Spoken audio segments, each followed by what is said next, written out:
Vous écoutez Le Salon dans tes oreilles, une balado-diffusion dans laquelle des auteurs, des autrices et des personnalités discutent de leurs livres et des sujets qui animent l'actualité littéraire.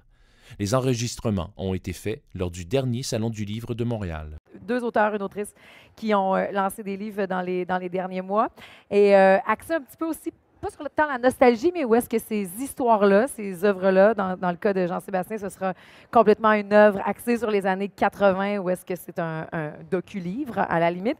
Mais commençons avec Daniel Leblanc-Poirier. Je me présente pour commencer, Marie-Josée Gauvin, mais c'est vraiment eux qui sont en vedette aujourd'hui. J'avais très hâte de voir ces discussions-là. Je le disais il y a 2 minutes, à micro fermé avec Daniel. Ce livre-là me hante. Je l'ai lu cette semaine. Et puis, je te disais, je suis intimidée de te parler aujourd'hui parce que la première chose que j'ai le goût de te dire, c'est, avec la disparition des miroirs, est-ce que c'est normal si je l'ai fini puis j'ai fait « je comprends rien ». Mais j'ai continué ma réflexion et je me suis fait ma propre conclusion, ma propre interprétation. Est-ce que c'était ton intention, Daniel, en écrivant La disparition des miroirs? Oui, c'était mon intention. Mon idée de base, c'était... Ça m'a toujours marqué cette scène-là dans le film de David Lynch. Je pense que c'est Route perdue.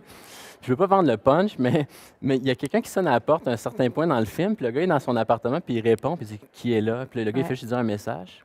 Puis là, plus tard dans le film, les rôles sont inversés, puis le gars, il est à la porte, fait qu'il est aux 2 places en même temps. Puis là, tu te dis « Qu'est-ce qui se passe là? » Ouais. Puis, à partir de ça, c'est que ça m'a fait beaucoup réfléchir à la santé mentale. J'ai un ami à moi, un peu plus âgé, qui souffre de schizophrénie. OK. Et puis, lui, quand il me disait des choses assez étranges, comme, il disait, moi, qu'est-ce qui me dérange vraiment, que je trouve que c'est très, très injuste, c'est que, mettons, je prends une pomme, je la lâche, puis elle tombe à terre. Il dit, moi, ça défie mon intuition complètement. Je trouve que ça fait pas de bon sens. Puis, le monde, comme si le monde était déréglé pour lui. Mm-hmm. Puis, je voulais écrire un livre où on se sent un peu comme cette personne-là en le lisant. Que, tu sais, c'est pas de dire la personne est délire ou quelque chose comme ça. Non, c'est qu'on rentre dans ces souliers-là pour dire comment on se sentirait si c'était le monde vraiment on serait convaincu que c'est le monde qui est déréglé puis c'est pas nous qui ne le voit pas correctement. Ouais. Puis je voulais aller là. Parce qu'on le finit et on le recommence pour avoir envie de « OK, là, je dois établir des choses et comprendre à ce moment-là ». Donc, tu campes ce personnage-là qui est Robert, qui est un rocker has-been dans les années 90. Parle-moi un petit peu de ce personnage-là. Pourquoi tu as voulu le camper dans les années 90, dans ce monde-là du rock aussi? C'est quoi ton inspiration derrière cette histoire-là? Mais moi, à la base, j'ai toujours été fasciné par les has-been. Moi, Okay. ça, c'est une catégorie de monde que j'aime particulièrement. René Simard a déjà dit à cet effet, il avait dit, le monde il rit de moi à cause que je suis un has-been. Il dit, moi, j'en suis très fier. Il dit, I have been. Puis ça, j'ai trouvé ça, c'était capoté. Toute la fierté est encore là. Et cette citation est d'ailleurs dans l'entrevue de Jean-Sébastien dans Québec 80, tu vois? Ben c'est ça, Ouais. c'est exactement. Puis lui, c'est une grande fierté. Il n'a pas besoin d'être encore en train de sortir un album cette année. Puis il y a quand même une dignité là-dedans que moi, j'ai toujours trouvé belle. Puis René Simard, c'est un cas spécial, parce qu'il est encore partout à la télévision. Là. Ouais. Mais tu sais, un vrai has-been, là, qui a le sentiment que le monde le reconnaît moins, puis tout ça, tu sais. Puis c'est comme un peu comme un bibelot. Il a toute son étincelance, là, il est magnifique, il se force à être beau, il va se peigner, puis tout. Mais il n'y a personne vraiment qui le remarque, tu sais. Puis ça, c'est cette tristesse-là, cette solitude-là, là-dedans, moi, ça m'a toujours bouleversé depuis longtemps. Quand je vois un has-been, je l'aime plus qu'un artiste contemporain. Là. Okay. On dirait, je trouve qu'il y a comme une fierté, qu'il n'y a pas de réciprocité à sa fierté. Il ne reçoit rien en retour, mais il émet de la rayonnance. Ouais. Moi, je trouve ça beau au bout. J'ai trouvé que c'était... il y a beaucoup d'hiver dans ce livre-là. Et j'ai trouvé que la mi-novembre était parfaite comme environnement à ma lecture. Tu étais dans quel mood? Toi, tu l'as écrit quand? Sur combien de temps aussi? Est-ce que c'était très intuitif ou ça t'a pris du temps à développer l'histoire qui allait devenir La disparition des miroirs? Ça, c'est... j'ai écrit les 2 premières pages il y a très longtemps, probablement par une tempête de neige. Puis l'histoire commence, c'est que le gars est chez eux. Ça fait longtemps qu'il n'est pas sorti. Tu sais, c'est un gars qui est reclus. Finalement, ça cogne à la porte. Puis là, il s'en va voir. Il n'y a personne. Puis il n'y a pas de trace de pas dans la neige. Il dit, étrange, j'ai du mal à entendre. Là, il retourne. Ça recogne. Il va voir, il n'y en a pas encore. Pas de trace de pas dans la neige. Là, ça vient... Ça, c'est juste... Puis là, j'ai passé des années à me dire... comment, tu sais, si je veux continuer, faut que je trouve une façon de faire rentrer ça dans une séquence d'événements. Il faut que je l'explique quelque part. Puis l'expliquer quelque part, ça sous-entend que c'est pas arrivé. Là, tu sais, on comprend que c'est pas vrai. Mais je voulais pas du tout aller vers l'idée de regarder une personne qui a des difficultés de perception puis qui hallucine. Non, non, je voulais qu'on se sente comme lui. Que, tu sais, puis plus les choses arrivent, tu te dis, waouh, c'est comme ça s'en vient comme quand même étrange. Là. Puis on est habitué un peu aux univers, donc on peut facilement perdre le repère. Ça, quand tu me dis, à la fin, tu te dis, j'ai rien compris, puis là, tu repenses, tu fais des liens, puis là, tu dis, OK, il y a un référent différent, c'est un autre paradigme de réalité, les règles ne sont pas pareilles dans cette. Puis on l'aime, Robert, là. On s'attache à lui, on veut aller avec lui, on veut que son retour fonctionne parce qu'il, justement, il est en train de créer tout ça. Quand vient le temps pour toi, finir ta dernière page, quand, justement, tu dois laisser partir le personnage que tu as créé, qui est Robert dans ce cas-ci, qu'est-ce que ça te fait en tant qu'auteur? Est-ce que c'est comme perdre un ami ou tu peux y retourner quand tu veux? Non, non, non, parce qu'après l'avoir écrit, j'ai fini ça, je l'ai bouclé. J'ai établi un équilibre dans la narration. Puis là, j'étais satisfait. Je me dis, waouh, il est bon, ça marche bien, les bons punchs. Moi, j'ai un fun pour ça, la structure. J'aime ça que les momentum. Moi, j'aime ça. Là, Puis là, je me dis, waouh, ça, c'est balancé au bout, ce livre-là.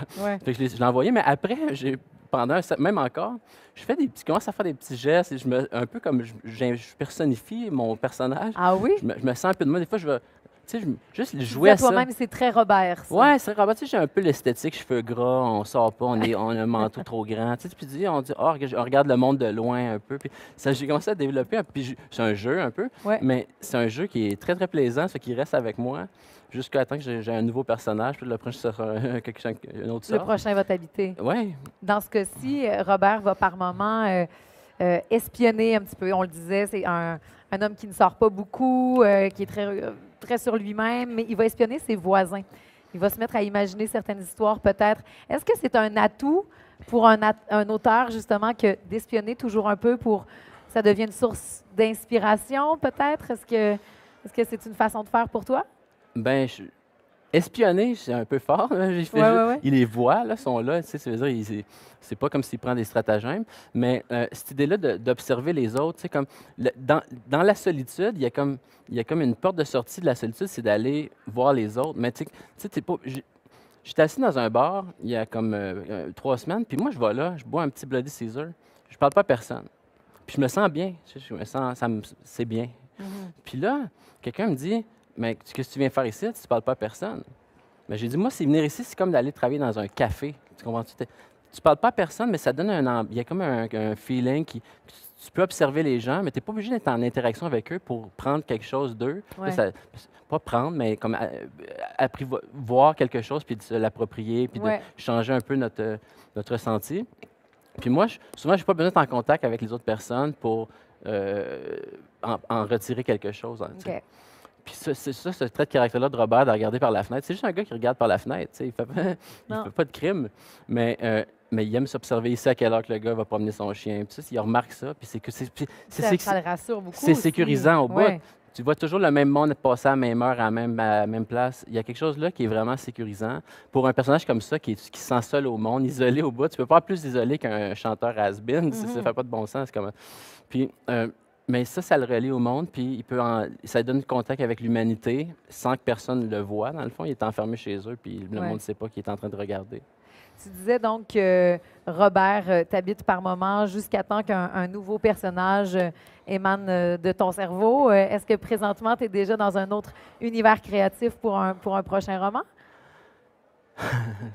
J'en ai plein. J'ai un petit document dans mon téléphone, puis ça s'appelle Pitch. OK. Puis quand j'ai une bonne idée, c'est pas pour la pitcher à quelqu'un, c'est pour moi. C'est juste la proposition, mettons. Puis là, je marque toutes des histoires comme ça. Puis là, j'en ai plein qui s'accumulent. Mais là, de s'asseoir, puis de se mettre au travail, de dire, on se lance. C'est long, là, écrire un roman, ça prend pas 5 minutes. Moi, je fais aussi de la poésie. Ça va bien, là, mettons. Oui, mais tu écris des chansons, tu fais de la poésie, des romans. Ce terrain de jeu-là, pour toi, le roman, c'est plus difficile? Au contraire, c'est plus étoffé? C'est mon préféré, pour la simple et bonne raison que, mettons, tu veux écrire un recueil de poésie, vraiment, si tu t'es fâché, là, ça peut te prendre 2-3 jours, puis c'est fini, tu l'envoies, puis il va te sortir. Là. Un roman, faut que tu l'écrives, puis c'est long. C'est tous les jours, pendant 1 an et demi, tu vois, 1 an. Puis ça, c'est sécurisant au bout. Moi, ça, c'est mon havre, là. Tu sais, je m'en vais à quelque part. Ouais. J'ai juste hâte de m'en aller chez nous pour m'asseoir à mon roman. Puis là, je dis, où est-ce que je suis rendu? OK, c'est là. OK, il faut qu'il aille là. Il faut qu'il aille rencontrer telle personne. OK, puis là, ça me sort de mon émotion. Mettons, ce jour-là, j'ai une anxiété. Mais là, ils sont en une scène où ils s'en vont tirer du fusil dans un casino. OK. C'est pas la place de mettre de l'anxiété, là, tu sais. Ça fait que je dois passer par-dessus mon sentiment pour me dire, bon, là, il y a 2 gars, il y a 4 revolvers, s'en vont au casino, comment ça va se passer? Puis ça n'a rien à voir comment moi je me sens, puis ça m'aide à passer par-dessus Ah oui, hein? à chaque jour, peu importe comment mon émotion au moment où je me lève, je m'assois là, je regarde où je suis rendu, puis l'émotion que je dois ressentir, c'est l'émotion de la scène. Si on est sur un bateau à Venise, mais là, je suis à Venise, là, tu comprends? Là, il faut que ça soit cool, tu sais. Il y a beaucoup d'interprétations. Tu deviens quasiment pas un acteur, mais C'est un tu peu dois ça. sentir ces choses-là Ouais. dans ton processus d'écriture à toi. Exactement. Puis ça fait tellement du bien. Puis souvent, comme en tant que jeune auteur, j'étais vraiment à la merci de mon sentiment, de mon ressenti au moment que j'étais en train de... Si ce jour-là, j'étais triste, mais c'était un texte triste. Ouais. Puis ce jour-là, j'étais de bonne humeur, c'est un texte de bonne humeur. Là, maintenant, quand ça arrive à écrire des choses plus sérieuses, plus structurées, plus longues, tu peux pas être... si tu es rendu à une place qui est de bonne humeur, il est de bonne humeur. Là. Tu vas pas sauter un bout pour aller écrire le bout où il est triste. Non, tu es rendu là, c'est comme un travail. Puis ça fait vraiment du bien pour quelqu'un qui a des fluctuations d'humeur, de pouvoir...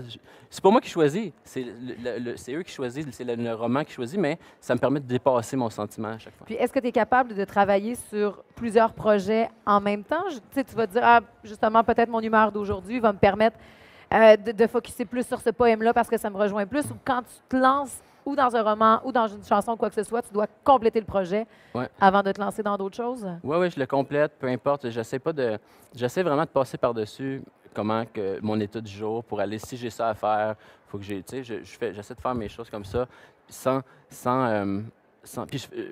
être à la merci du sentiment. Puis ça, c'est la même chose. Je fais des chroniques à la radio aussi. Puis ça, c'est la même affaire. Tu arrives là, tu peux pas être de mauvaise humeur. Là, il y a qu'un côté, hey, salut, puis il super cool, toujours cool au bout, super de bonne humeur, il n'y a jamais de tristesse. Ouais. Puis ça me fait du bien au bout aussi. Là, c'est d'une contrainte émotive. Là, moi, j'aime ça au bout. J'ai beaucoup, beaucoup aimé la disparition des miroirs. J'ai continué de réfléchir là-dessus. Je l'ai ouvert en sachant pas du tout la direction que j'allais prendre. Pour ceux qui vont décider et je vous le conseille fortement, de lire ça, Daniel Leblanc-Poirier, tu dirais de se mettre dans quel mood? La préparation est mentale et peut-être même atmosphérique avant de commencer ton roman? Mais ça, c'est un roman comme ça où les règles ne sont pas nécessairement les mêmes qu'on s'attend dans la vraie vie. Il faut voir ça comme le jazz. Okay. Le jazz, tu attends à ça, tu écoutes ça, et des fois, il te prend par surprise carrément. C'est pas les mêmes gammes. Ou tu écoutes la musique indienne, tu dis, il fait une note, tu dis que oh, celle-là, je ne l'ai pas compris. Il y a un moment, il faut que tu lâches prise. Puis en lâchant prise, on dirait que les notes indiennes qui sont en dehors de notre gamme, on dirait que tu les accueilles, puis là, ils font du bien. Tu dis, wow, là, je l'ai aimé celle-là. Puis avant, c'est un peu voir ça comme une musique qui n'est pas dans la gamme qu'on connaît habituellement. Et on va se laisser bercer complètement par ce jazz, même si c'est moins notre style des fois. Mais la disparition des miroirs, merci beaucoup, Daniel. C'était une super belle discussion. Merci. Je me sens moins mal maintenant d'avoir eu mes questionnements de fin de roman. Ça a éclairé tout ça. Merci. Merci beaucoup. Daniel Leblanc-Poirier.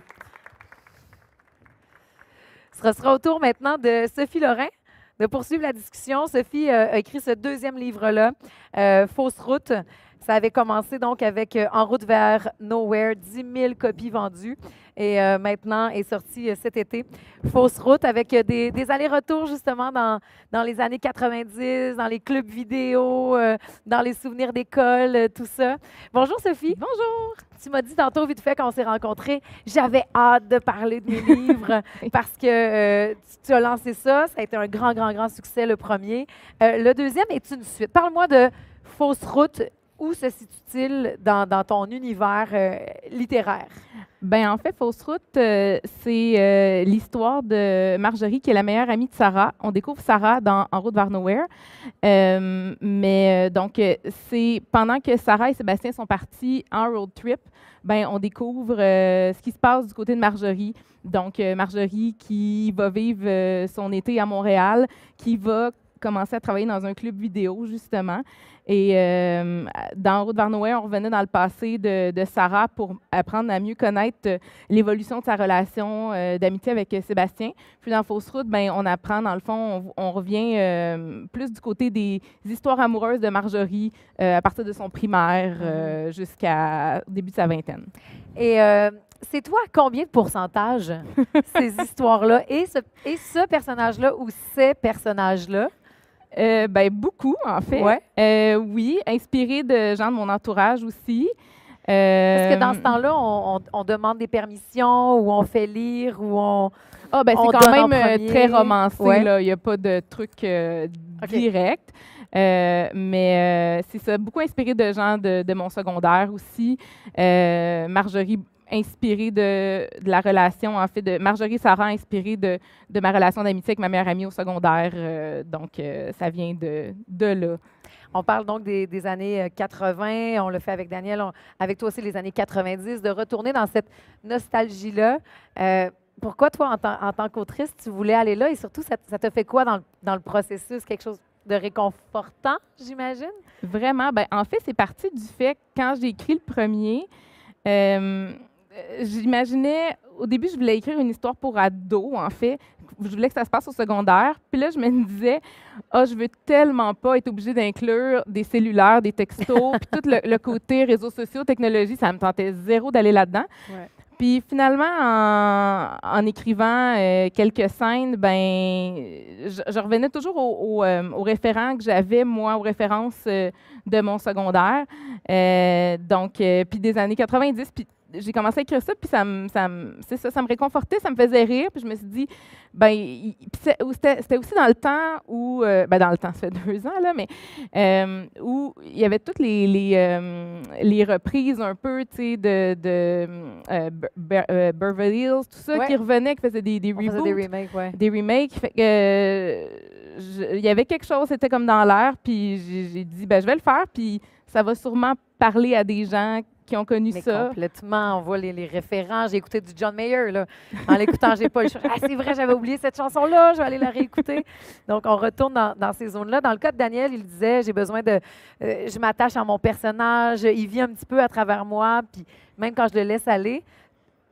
Toi, t'as pas fini avec ces personnages-là encore, Non, si je me trompe pas pas. encore.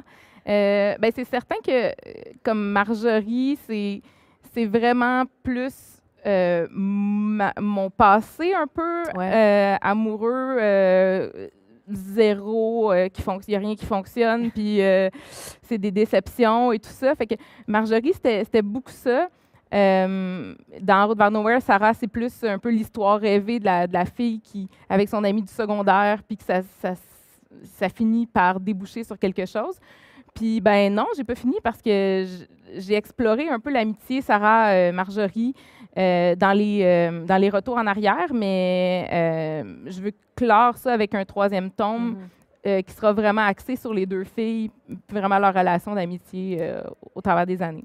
Parlons justement de ce 2e livre qui a fait suite à un grand succès. Je le disais, 10 000 copies de vendues pour En route vers Nowhere. Puis je vais justement prendre un référent des années fin 90 dans Dawson Creek, OK? Et il disait quand justement, Joey et Dawson s'embrassent, puis ça m'a marqué parce qu'il dit, le premier que tu fais, c'est toujours le spontané, c'est toujours comme une pulsion, mais le 2e compte beaucoup plus parce que là, c'est le rationnel. On attend quelque chose de ce 2e. Baiser dans le cas de Dawson puis Joey, mais est-ce que c'est la même chose? On parle souvent de ça en musique. Le deuxième album est plus important et plus attendu. Est-ce que tu sentais ça pour le 2e livre de Sophie Lorrain? Moi, je me suis mis beaucoup de pression. Ouais. Je pense plus que ce que les gens peut-être attendaient de ça. Parce que le premier, je l'ai commencé en 2017, il est sorti en 2020. Puis lui a été écrit, c'est un marathon, là, avec mon éditrice, c'est ça qu'on se disait. Il a été écrit en 3-4 mois environ. Là. Okay. Donc, ça a été. C'est sûr que j'avais déjà l'idée parce que je savais déjà je voulais déjà aller avec Marjorie. J'avais des pistes qui avaient été lancées dans En route vers Nowhere que j'ai poursuivies. Mais c'est ça, ça a été vraiment un marathon. Puis des fois, c'était comme des idées qui... Tu sais, le matin, là, je me levais, puis c'était comme, aujourd'hui, c'est ça, ma scène. Puis tout s'est comme emboîté finalement, même avec les retours en arrière. Dans le premier, j'avais vraiment comme peaufiné. Puis lui, c'était juste, j'écris ça. Puis en le relisant, j'étais là, tout fonctionne. C'est comme s'il y avait eu ça prenait vie. quelque chose de divin, là, je sais pas, là, j'exagère, mais que tout a vraiment bien fonctionné. Puis, ouais. Et le titre est Fausse route. Et pour le lecteur, tu nous amènes sur quelques fausses routes. On devine des choses, finalement. On se fait avoir au jeu. Et ça, évidemment, que ça devait être un choix très conscient au début. Puis tu dois être contente de nous changer de direction comme ça, là. C'était ton but. Ben oui, parce qu'avec le premier, les gens me disaient « Ah, je savais tellement comment ça allait finir. » Puis pour le deuxième, je me disais « Je veux pas que ça soit aussi évident que ça. » Fait que je voulais justement, puis il y avait aussi l'idée de penser que tu as de voir quelque chose, te dire « C'est ça ma route, c'est là où je m'en vais, puis c'est ça qui va se passer. » Puis que la vie te surprend, puis finalement, la vie t'emmène ailleurs, puis tu dis, OK, je bifurque, je m'en vais ailleurs, j'essaie autre chose. Fait que c'était vraiment ça l'idée avec Fausse route, dans le fond, de dire que même si le chemin principal que tu as tellement espéré, puis que tu dis, ben je vois pas autre chose que ma vie pourrait être, ben finalement, la vie t'emmène ailleurs.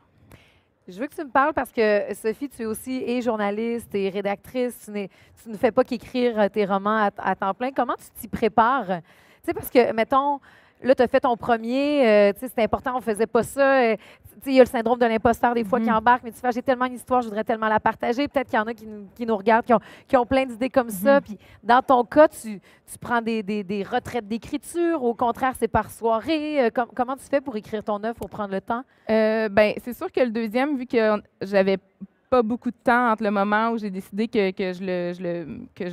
on partait en processus, là, j'écrivais et tout.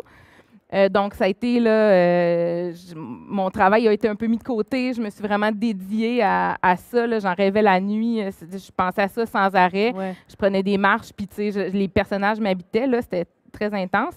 Alors que ben, le premier, c'était plus ah, ben tiens, j'ai un peu de temps aujourd'hui, je vais faire ça, puis je vais revenir. Puis là, ah, ça fait 3 mois que je n'y ai pas touché. Mais lui, c'est ça, vu que ça a été très intense, ben j'ai pu. C'est ça, j'avais tout de suite mes idées qui venaient pour réécrire certaines scènes et tout ça. Donc, 2 processus très différents. Dirais-tu que, étant donné qu'on était en pandémie, tu l'as écrit celui-là, donc en pandémie, que ça a été réconfortant pour toi parce que tu avais l'impression d'être entourée d'amis à ce moment-là? Parce qu'il était comme dans ta tête, est-ce que ça contrait un sentiment de solitude peut-être? Ou tu n'as pas remarqué la différence? C'est sûr que ça m'a gardé la tête. Ça a été très intense, mais en même temps, ça me permettait d'avoir une routine. Je me levais, puis je savais que j'allais retrouver mon histoire. Puis j'avais le temps aussi de me dire que je vais faire ça que ça, ou presque, parce que j'avais moins de travail. Donc, c'est ça m'a aidé d'une certaine façon à... On dirait que j'arrive même pas encore à croire qu'il est là. Ça a tellement comme été, tu sais, il est sorti, puis j'ai fait comme... Ah oui, OK, c'est vrai, tu sais, alors que le premier, j'ai attendu plus le processus, fait que là, de le voir, je fais, ah oui, c'est vrai, oui, j'ai écrit un 2e livre, et il est là, tu sais, je le vois, puis on dirait que je l'ai pas encore tout à fait processé, là, c'est vraiment drôle. Est-ce que tu es en train de processer que là, tu es au Salon du Livre, parce que l'année passée, donc, on n'a pas pu, mais que tu es au Salon du Livre, qu'il y a des lecteurs qui se sont attachés à Sarah, à Marjorie, à JP, à Sébastien, et que là, maintenant, qu'est-ce que ça fait de te rendre compte que c'est encore ton livre, mais qui appartient à plein de personnes, puis que tu peux avoir cette discussion-là avec les lecteurs? Je suis tellement contente, puis j'ai vraiment hâte parce que ça a été... les gens m'ont écrit sur les réseaux sociaux. Donc, j'ai eu un peu j'ai eu beaucoup de retours, en fait, grâce à ça. Mais là, j'ai hâte parce que c'est la première fois que je vais rencontrer des gens en vrai qui vont pouvoir discuter. Puis quand j'ai écrit le premier, c'était ça que j'avais hâte, en fait. Je me disais, j'ai hâte de pouvoir en parler avec les gens. Puis là, de pas pouvoir faire ça. Donc là, tantôt, quand je suis arrivée, j'étais très fébrile. Là, je me promenais, puis j'étais le gros sourire. Là, j'ai vraiment hâte. Tantôt, je vais signer. Puis c'est la première fois. Je suis très énervée de ça. c'est quoi le plan de match pour le troisième? Qu'est-ce que tu peux nous dire? Est-ce qu'il est fini? Pas tout à fait? Tu as déjà toutes tes... Commence. Tu commences? J'ai écrit plusieurs scènes, j'ai déjà beaucoup d'idées. OK. Mais ça va se passer vraiment là, les deux filles. Et je veux clore cette histoire-là aussi. Fait que c'est sûr que les autres personnages qu'on a aimés aussi vont être de retour pour finir ça en beauté. Mais c'est un plaisir de découvrir, de connaître ces amis-là. Une partie de toi aussi, parce que tu l'as dit, Fausse Route, tu en fais beaucoup, beaucoup partie. Bravo pour ce super succès. Merci. Bravo de nous ramener dans ces zones-là et de nous faire découvrir du John Mayer, dans mon cas, avec Fausse Route. Mais merci beaucoup, Sophie Lorrain. Bon merci salon à toi. Merci. Vraiment. On continue notre exploration. Eux l'ont fait beaucoup dans la fiction, de ramener leurs personnages dans ces époques-là, avec Daniel, La disparition du miroir, et pour Sophie, Fausse Route. Mais dans son cas, Jean-Sébastien Girard, avec l'aide de Tristan Demers, a décidé de documenter vraiment les années 80. Bonjour, Jean-Sébastien. Bonjour, bonjour. Un plaisir que de feuilleter tout ça, que de se rappeler tous ces moments-là. J'ai le goût de te dire, parce qu'il y a eu beaucoup là, de musicographie, d'ouvrages ou quoi que ce soit. Il restait quoi à dire, à découvrir pour toi, Jean-Sébastien, qui est fan des années 80? Pour moi, il restait beaucoup de choses. Il restait de rencontrer les artistes qui ont été marquants dans les années 80 et de voir quel regard eux portaient sur cette époque-là. L'idée, parce qu'il y a beaucoup d'entrevues qui sont faites aujourd'hui, et il y avait cette idée-là au début, on n'avait pas eu l'idée des entrevues. Donc, on fouillait dans les archives, on racontait l'histoire, tout ça. Puis, on se disait, on peut citer les artistes, on peut citer ce que Martine Sinclair a dit à l'époque, on peut citer Arlette Cousture quand les filles de Caleb sont sorties.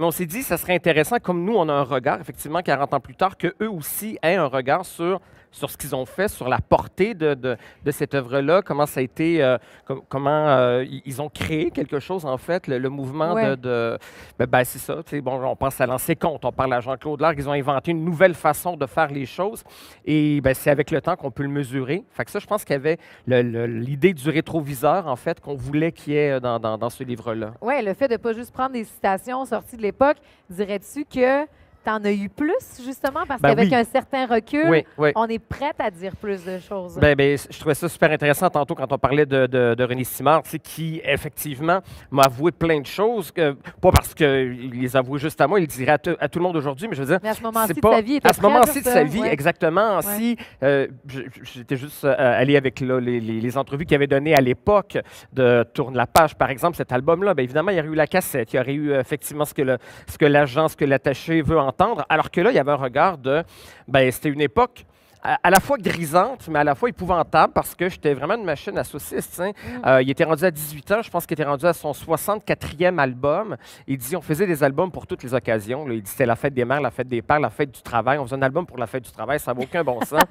Donc, il est capable d'en rire aujourd'hui, de se rendre compte que, il dit, j'ai fait des choses intéressantes. L'album Tourne la page avec la collaboration en France, qui est intéressante. Mais Nathalie faisait quand même une cassette de chansons sucrées de Smarties. Oui. C'est des choses que tu fais. Voyons donc, il y a juste les années 80 qui peuvent donner ça, je pense. Oui, une cassette, donc juste des chansons sucrées avec le visage de Nathalie Simard sur une boîte de Smarties. Ça, c'est des trouvailles il y a plein de choses là-dedans. Non seulement que j'avais oublié, mais que j'avais peut-être même pas connu non plus. Et c'est ça l'intérêt d'être deux aussi pour faire un livre comme ça, c'est qu'évidemment, ça pourrait passer juste à travers mon prisme à moi, mes propres souvenirs avec les intérêts que j'avais à cette époque-là. Tristan, il est un tout petit peu plus vieux que moi, pas beaucoup, mais quand même un peu plus vieux. Il y avait d'autres champs d'intérêt, tout ça. Donc, ça nous permet, c'est ça, de ratisser beaucoup plus large, de se relancer, de se dire, toi, as-tu connu ça? Ben non. Lui, il avait connu la boîte de Smarties de Nathalie, pas moi. Donc, je pense que ça permet de faire avoir un plus grand panorama. Mais concrètement, si on parle vraiment du travail, parce que c'est vraiment un beau livre, il y a beaucoup, beaucoup de trucs. On part d'où et comment on fait pour se démêler, pour en venir qu'à ce résultat-là? Oui, mais ça a été extrêmement difficile parce que c'est un livre qui coûte, c'est technique, je ne sais pas si ça intéresse les gens, mais c'est un livre qui coûte cher parce que, il y a beaucoup de photos et il y a la libération de droits, c'est très compliqué. On va avoir une photo, il faut payer le droit, il faut payer le photographe, il faut avoir la permission aussi des descendants de tous ceux qui apparaissent sur la photo. Donc, il y en a de la photo, il y en a énormément. Beaucoup. Là. Donc, évidemment, je ne sais pas, moi, une photo comme... on avait mis une photo du magazine culturel Bon Dimanche qui était animé par Anne Malo à l'époque, avec Christiane Charette qui était là. Mais il y avait, je pense, 20 personnes sur cette photo-là. Puis à un moment donné, ça faisait comme une semaine qu'on était à temps plein à contacter qui était là, savoir qui était là, avoir les descendants de cette personne-là, n'a pas eu d'enfant, n'était pas capable d'avoir la permission. Donc, c'était très compliqué. Donc, on a dû couper peut-être une quarantaine de pages de ce qu'on voulait par rapport au budget, par rapport aux photos qui coûtaient très cher. OK. Donc, oui, il y a eu un paquet de choix à faire. Ça a été difficile, mais Tristan et moi, on a décidé de payer de notre poche certaines photos parce qu'on s'est dit, bon, on sait qu'on ne devient pas millionnaire avec des livres de toute façon, et on Non. s'est dit, tant qu'à le faire, C'est ben, pas- tu sais, on a comme d'autres jobs, on ne gagne pas notre vie avec ce livre-là. Donc, on s'est dit, on va avoir un livre qui nous intéresse. Moi, ça ne me tentait pas de faire le choix entre une photo de chop suey ou de peau de banane. Pour moi, les deux avaient leur place là-dedans. Alors, je fais comme, ben, les éditions de l'Homme paieront pour peau de banane, moi, je paierai pour chop suey. J'ai besoin de voir cette photo-là dans le livre. Donc, ben, c'est ça, on a fait donc des choix où on essayait d'aller à la fois dans des incontournables. On s'est dit, on ne peut pas y aller là-dedans, mais on ne voulait pas que ce soit juste une liste d'épicerie juste déclinée. Il y a eu ça, Ouais. voici ce qu'il y a eu. Donc, c'est pour ça que, bon, il y a une narration. Il y a effectivement, voici les grandes tendances qu'on faisait Par catégorie par aussi, catégorie. Donc, et c'est culture populaire très large. C'est Ouais. nourriture, les objets du quotidien, la distribution consommateur, les bonbons, les friandises, les émissions, le cinéma, tout ça. Et après, on s'est dit, au-delà donc de la narration de raconter, pour ça plus personnel, on est allé avec notre top 3. Chacun un top Ouais. 3 dans chaque catégorie. Mon top 3 alimentaire, mon top 3. Et donc, c'est un peu plus personnel. Et puis, il y a des pop-up qu'on appelle. Donc, l'information, l'espèce de saviez-vous que le petit potin, le petit dessous qu'on Ouais. savait peut-être pas. Donc, on a voulu le parsemer comme ça d'éléments Mais- amusants. C'est le livre parfait à laisser traîner, à avoir autant, tu sais, je m'y plonge à fond parce que je suis amenée dans les années 80, que j'ouvre une page Musique Plus, puis autour de la table, dans le party de Noël, on se met à parler, à évoquer nos souvenirs et de Musique Plus, et de télévision 4 saisons, et tout ça, tu sais. Puis à la lumière des années 80, ça t'a formé, évidemment, Jean-Sébastien. Ouais. Mais si tu pouvais aller piger quelque chose des années 80 et amener ça en 2021 parce qu'il manque royalement de ça, tu choisirais quoi? Ah, mon Dieu, c'est une On bonne pense qu'il y a beaucoup de quétaines c'est- dans les années 80, Ouais, mais c'est une bonne question parce que puis c'est drôle parce que j'ai dit ça dans la presse il n'y a pas tellement longtemps, puis les gens autour de moi riaient. J'ai dit que j'étais pas nostalgique, puis les gens trouvaient que c'était comme une aberration que j'ai Ouais. dit ça. C'est-à-dire que je suis pas nostalgique. J'aime beaucoup me rappeler le passé. J'ai un rapport émotif avec mon enfance. C'est des souvenirs intéressants. Puis j'aime voir comment les choses ont changé, ont évolué. Je suis celui qui regarde sur YouTube le temps d'une pêtère humaine. Puis je regarde ça beaucoup. c'est très mais- dans la dame, dans les Dames de cœur. Ah oui, mais j'ai terminé. Là. Ils ont diffusé ça pour la première fois. Ça a alimenté. Il y avait 4 heures par semaine cet été. J'ai adoré revoir ça. D'ailleurs, il y a discussion avec Jean-Claude Bello. Oui, dans sur les années Jean-Paul. 80. Mais je ne veux pas que les téléromans d'aujourd'hui ressemblent aux Dames de cœur. Tu sais, je fais ça en adéquation avec mon époque. J'aime bien l'époque. Ouais. Elle n'est pas parfaite, là. Mais c'est Mais- que dans l'époque, quelque chose qui Ouais, qui existe plus en 2021. je m'ennuie des grandes histoires, des téléromans peut-être qui durent dans le temps. Et je me souviens, à l'époque, les téléromans commençaient avant la fête du travail, ça finissait à la Saint-Jean-Baptiste. Et Dames Ouais. de cœur, c'était ça, c'était des longues saisons.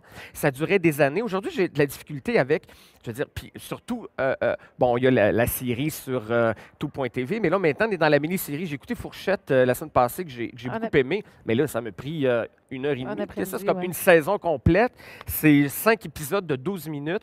Je m'ennuie de m'installer. Puis, tu sais, on consomme rapidement aussi. Bon, ben, ça, c'est un autre débat, mais toute la question du désir, de l'attente Ouais. qui était là dans les années 80, qu'on est moins là. On consomme rapidement aujourd'hui. On fait comme, ben, on va l'écouter en une journée, la série. C'est le fun d'avoir ce loisir-là, mais souvent, j'ai l'impression que cette série-là, sur laquelle les artistes ont travaillé pendant 2 ans, 3 ans, on l'évacue en une journée. Puis, souvent, 3 semaines après, je m'en souviens plus. Tu sais, j'ai écouté des fois une série dans une journée. Ensuite, elle est diffusée à la vraie télévision 3 mois plus tard. Puis je fais comme, mon Dieu, je me souviens à peine de l'intrigue. J'ai l'impression, tu sais, qu'on embarque moins, qu'on est moins, qu'on vit moins en parallèle de nos personnages. Ça, je trouvais que c'était Ouais, quand je même comprends. intéressant. Puis c'est ça, puis le désir attendre, je trouve que c'est quelque chose peut-être que j'aimerais ramener dans notre époque. Puis l'instantanéité de toute chose, le téléphone, on se pose une question dans la réponse là maintenant, on va avoir un film et plus rien. Alors qu'à Ouais. l'époque, on parlait du club vidéo. Moi, j'aimais ça, le rituel du club vidéo. En même temps, c'est ça, tu sais, j'aime bien l'accès à la cinématographie maintenant. Je ne veux pas trop en retourner en arrière, mais il y a quelque chose que j'aimais dans Ouais. le rituel, d'aller rituel, chercher c'est mes ça. 3 films, d'en avoir 2, en remettre mettre un autre parce que je veux choisir lui, lequel je vais vouloir acheter le popcorn. Ouais. Il n'est pas disponible et je vais devoir revenir. Tu sais, il y a un plaisir dans un film pas disponible que tu espères. Je trouve qu'on espère moins les choses aujourd'hui. Fait que, ouais, c'est ça, le désir, le temps, s'ennuyer. J'ai écouté un film il y a vraiment longtemps, ça se passait dans les années 80, puis c'est un après-midi d'été, puis là, l'adolescent, il est couché sur le dos, puis là, il niaise un peu avec son Rubik's Cube, il regarde au plafond. Je suis comme, mais c'est vrai qu'on faisait ça. Ouais. Puis je trouve que c'est un espace pour que la créativité naisse. C'est beaucoup dans l'ennui Complètement, mais ouais. qu'on créait, tu sais, d'aller dans. Puis là, tu sais, je veux pas faire mon vieux bonhomme réfractaire de réactionnaire, mais je fais comme aller dans le bas du fleuve pendant 5 heures, regarder les vaches puis le ciel, c'est le fun, sans avoir nécessairement ta tablette. Tu sais. Après, j'ai pas d'enfant puis je veux pas être le vieux monsieur qui fait comme arrêtez avec vos affaires. Mais je m'ennuie de m'ennuyer, je pense. Ouais. Je comprends. Si on te donne le choix à n'importe quel produit des années 80, ça Ouais. peut être un film, ça peut être une série, ça peut être un artiste, ça peut être le cube Rubik, n'importe quoi. On te le donne, puis c'est toi qui en seras le créateur. Ah, le créateur, OK. Il va t'appartenir, ton nom va être collé là-dessus. Tu OK, prendrais donc, que quoi? j'ai une grande fierté que ça m'appartienne. Ouais. Ah, mon Dieu, quelle bonne question. Ça fait 1000 entrevues que je fais sur ce livre-là, puis je l'ai jamais. Tu as le Ouais. droit de prendre Céline. Si Bravo. tu peux être celui qui Ouais, ben oui, je pense que je suis celui qui trouve Céline. Ben, j'ai envie de parler de Céline parce qu'on en parle beaucoup cette semaine avec la controverse Aline, puis je parle beaucoup de mon amour de Céline, Ouais. de la Céline. Moi, j'ai beaucoup aimé la Céline des années 80, l'album Incognito. La Céline des années avant, c'était la petite fille, c'était la chanteuse de ma mère. Là. Tu sais, moi, je ne l'aimais pas particulièrement, là, les petites robes roses, tout ça. Elle est arrivée en 87 avec Incognito. Je l'ai vue à Eurovision, gagner avec Ne partez pas sans moi. Je suis tombé amoureux de cette chanteuse-là. J'ai trouvé extraordinaire. Je trouvais que elle avait une présence, un panache. J'aimais beaucoup sa musique. Je suis allé voir 2 fois le spectacle Incognito au Théâtre Saint-Denis. Et c'est à ce jour, tu sais, je sais que techniquement, j'ai vu des spectacles bien mieux que ça. Ouais. Mais par rapport à l'émotion, par rapport à ce que je vivais, ça reste un des plus beaux moments de ma vie. Je me souviens, la deuxième fois que j'ai vu le spectacle, j'étais dans la première rangée, je suis allé y acheter des fleurs. J'avais 11-12 ans, j'avais mis Mon Dieu, que mon c'est nœud papillon. Puis je me souviens, c'est comme de l'ivresse. J'étais dans la voiture de ma mère, c'était un coucher de soleil. Puis je voyais les gens autour de moi, puis je me disais, comment ça se fait que ces gens-là ne sont pas en route pour aller voir ce spectacle-là? Comment on peut avoir fait le choix de ne pas aller voir Céline Dion ce soir-là? Et j'avais trouvé ce spectacle-là extraordinaire. Et j'aimais la Céline du début. Moi, je trouve ça tout le temps plus intéressant, l'ascension vers, tu sais, maintenant qu'elle est installée à Las Vegas, je la suis peut-être moins que quand on se disait, oh, OK, elle s'en va aux États-Unis. Oh, elle est rendue à Johnny Carson. Il y avait comme, moi, j'aime beaucoup la montée, j'aime beaucoup l'espérance de quelque chose. Puis elle était fascinante à suivre à l'époque où tout le monde riait d'elle. On disait, ben voyons, elle réussira pas.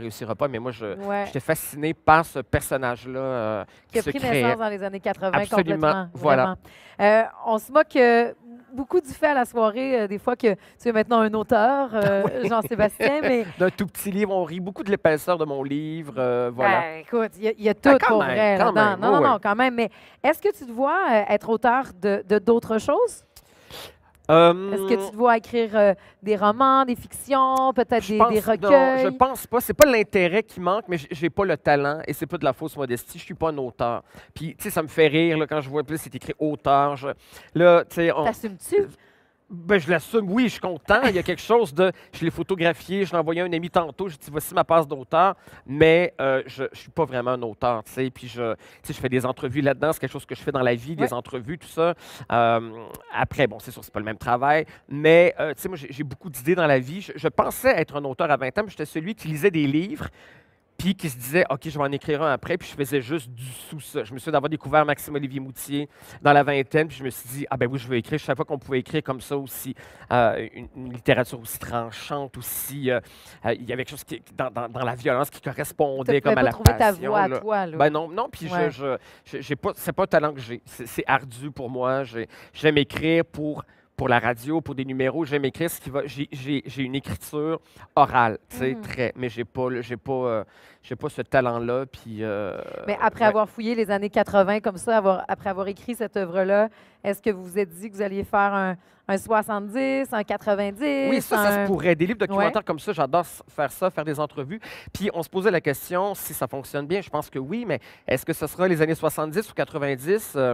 Je ne sais pas, 90, on dirait que c'est plus flou dans ma tête. C'est sûr que les années 80 ont une personnalité Ben, quand c'est même dépendamment aussi, très on a riche. quel âge, hein, je Ben, pense. c'est ça. Tu sais, C'est C'est ce quand que ce sont j'arrête- des années charnières pour nous. Parce que c'est les années autour desquelles on s'est vraiment construit comme être humain. Parce Ouais. que c'est j'avais de 5 à 15 ans. Fait que c'est l'enfance, l'adolescence. Fait que probablement que si j'étais un peu plus jeune, je dirais que les années 90, c'est le bout, tu sais. Mais les années 70 sont fascinantes aussi. Mais Après mes souvenirs des années 70, j'en ai pas, Je évidemment. pense qu'il va falloir que tu mettes le nom de ta mère. Sur Le- la Ah copie oui, des on pourrait être à années 3, oui, 70. exactement. Pour qu'elle me rappelle, ça sera aussi top 3 à elle. Complètement. Ouais. Ça s'appelle Québec 80, la pop culture pour les irréductibles nostalgiques. Même plus que ça, pour ceux qui ont Parce que envie oui, d'en hein. apprendre, d'entendre. C'est un gros partage de génération, je trouve. Ça peut devenir ça, ce livre-là. Et merci, je pensais avoir tout appris des filles de Caleb, mais tu as Eh ben non, réussi à m'en... mais c'est ça. Elle Arlette avait été Couture, on dit- rejetée. Ouais. Voir que personne voulait les filles de Caleb à ce moment-là, quand Arlette Couture est allée proposer tout ça. Ouais. Puis à 2 reprises, elle me dit, Jean-Sébastien, je vais te dire que quelque chose que personne ne sait. Je fais comme, voyons qu'il y a encore effectivement de Ouais. quoi dire. Je fais comme, on le sait, là, que c'est sa famille, machin, mais il y a des affaires puis là, comme, plus dans un plus vieille, plus dans un. Elle n'a plus rien à prouver par rapport aux filles de Caleb. Là. Ouais. Donc, elle a soumis son texte à un focus group, puis les gens disaient, on comprend pas bien le texte. Donc, elle a changé, elle a adapté vraiment comme un produit de marketing. C'est vraiment intéressant de découvrir ces choses-là qui sont tellement acquises pour nous. Ouais. Mais de savoir qu'un Jean-Claude Lard t'explique qu'il allait enregistrer pendant une vraie game contre Boston, puis que Boston ne comprenait pas qu'il y avait les pancartes Pierre Lambert. T'es comme, mais c'est qui ça, Pierre Lambert? Tout le monde se lève pour Ouais. notre gagnant. Parce que, mais voyons, où on est, là. Ouais, on apprend beaucoup, on a le goût de replonger dans ces années-là. Bravo pour ce travail-là qui a Ben, dû merci être beaucoup. colossal. Jean-Sébastien, c'est en collaboration aussi avec Tristan Demers, ça s'appelle Québec 80. Merci beaucoup. Merci infiniment. C'est ce qui met fin à la discussion avec nos 3 auteurs, ces parcours-là dans les années 80-90. Découvrez les œuvres et découvrez le reste du salon. Merci beaucoup tout le monde.